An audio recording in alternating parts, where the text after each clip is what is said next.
یہ اللہ کے سوا ایسی چیز کو پکارتا ہے جو نہ اسے نقصان پہنچائے اور نہ فائدہ دے سکے.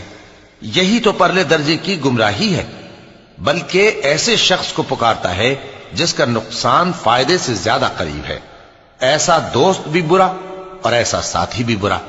جو لوگ ایمان لائے اور عمل نیک کرتے رہے اللہ ان کو بہشتوں میں داخل کرے گا جن کے نیچے نہریں بہ رہی ہیں.